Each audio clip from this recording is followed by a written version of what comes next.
Yes, അപ്പോൾ സഫാൻ റാഷിദും ഡിബിൻ റബാഗോപനും രണ്ടുപേർ കൂടി നമുക്കൊപ്പം ചേരുന്നുണ്ട്. സഫാൻ റാഷിദിലേക്ക് പോവുകയാണ്. സഫാൻ, ടോസ് വളരെ നിർണായകമാണ് എന്ന് നമ്മൾ പറഞ്ഞു. അഹമ്മദാബാദിലെ പിച്ച് മത്സരത്തിന്റെ തുടക്കത്തിൽ ഒരല്പം ഈർപ്പം ഉണ്ടാകാൻ സാധ്യതയുണ്ട്. അഹമ്മദാബാദിലെ ഇതിനു മുൻപ് നടന്ന മത്സരം 8 മത്സരങ്ങൾ നടന്നപ്പോൾ ആദ്യം ബാറ്റ് ചെയ്ത ടീമാണ് വിജയിച്ചത്. പക്ഷെ കഴിഞ്ഞ മത്സരത്തിൽ അവിടെ മുംബൈയെ പഞ്ചാബ് തോൽപ്പിച്ചത് നമ്മൾ കണ്ടു. രണ്ടാമത് ബാറ്റ് ചെയ്തപ്പോഴാണ്. ടോസ് നിർണായകമാണ് എന്ന് പറയുമ്പോഴും സഫാൻ, ഇരു ടീമുകളുടെയും താരങ്ങളുടെ പെർഫോമൻസ് വിലയിരുത്തുമ്പോൾ, കഴിഞ്ഞ മത്സരങ്ങളൊക്കെ വിലയിരുത്തുമ്പോൾ ആർക്കാണ് സാധ്യത കൽപ്പിക്കുന്നത്?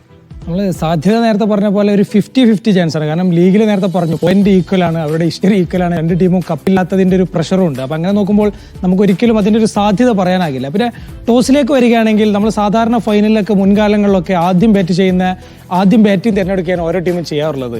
കാരണം അതിന് പ്രധാനപ്പെട്ട കാരണം എന്ന് പറയുന്നത് ചേസ് ചെയ്യുമ്പോൾ സമ്മർദ്ദം കൂടും. പ്രത്യേകിച്ചും ഫൈനൽ പോലെയുള്ള ഒരു മത്സരം സൃഷ്ടിക്കുന്ന പ്രഷർ നമുക്ക് ഊഹിക്കാവുന്നതേ ഉള്ളൂ. പക്ഷേ നമ്മൾ ഈ പോയ പ്ലേ ഓഫിലൊക്കെ നമ്മൾ കാണുന്നത് ആദ്യം ബാറ്റ് ചെയ്ത ടീം തോൽക്കുന്നതാണ്. അതായത് ചേസിങ് കുറച്ചുകൂടി എളുപ്പമാകുന്നു.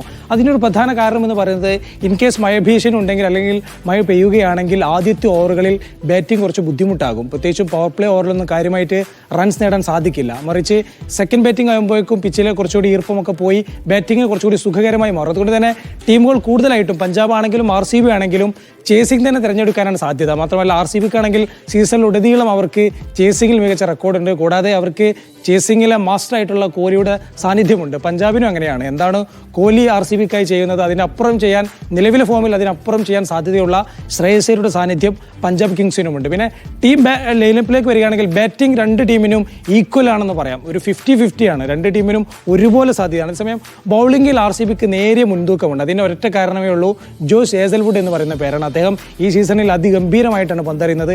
അദ്ദേഹം ഒറ്റയ്ക്ക് തന്നെ പല മത്സരങ്ങളും അത് ടേൺ ചെയ്തിട്ടുണ്ട്. പിന്നീട് പറയാനുള്ളൊരു കാര്യം എന്ന് പറയുന്നത് RCBയുടെ നിർണായക സാന്നിധ്യമാണ് അവരുടെ ഓപ്പണറായിട്ടുള്ള ഫീൽഡ് സോൾട്ട് എന്ന് പറയുന്നത്. പക്ഷേ അദ്ദേഹത്തിന് ഒരു കുട്ടി ജനിച്ചത് കൊണ്ട് തന്നെ അദ്ദേഹം മത്സരത്തിന് ഇറങ്ങുമോ ഇല്ലയോ എന്ന തരത്തിലുള്ള ചില റിപ്പോർട്ടുകൾ സമൂഹ മാധ്യമങ്ങളിലടക്കം പറക്കുന്നുണ്ട്. അതിലൊരു വ്യക്തത വന്നിട്ടില്ല.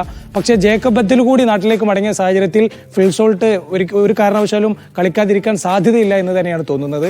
പിന്നീട് RCBക്ക് അവരുടെ ബാറ്റിൽ ലൈനപ്പ് എല്ലാവരും ഫോമിലാണ്. ഇപ്പോൾ സോൾട്ട് ഫോമിലാണ്, കോഹ്ലി ഫോമിലാണ്, പിന്നീട് മയങ്ക് അഗർവാൾ ഫോമിലാണ്, captain Rajat Patidar, Romario Shepherd, Jitesh Sharma എല്ലാവരും മികച്ച രീതിയിലാണ്. അവർക്ക് ഒരൊറ്റ എലമെന്റ് മാത്രമേ മിസ്സിംഗ് ഉള്ളത്. ലിയാം ലിവിങ്സ്റ്റൺ എന്ന് പറയുന്ന അവരുടെ മിഡിൽ ഓർഡർ ബാറ്റ്സ്മാന്റെ ഫോമില്ലായ്മയാണ്. മറിച്ച് പഞ്ചാബിലാണെങ്കിൽ നമുക്കറിയാം 4 ബാറ്റർമാർ, പ്രഭ് സിമ്രാൻ സിംഗ്.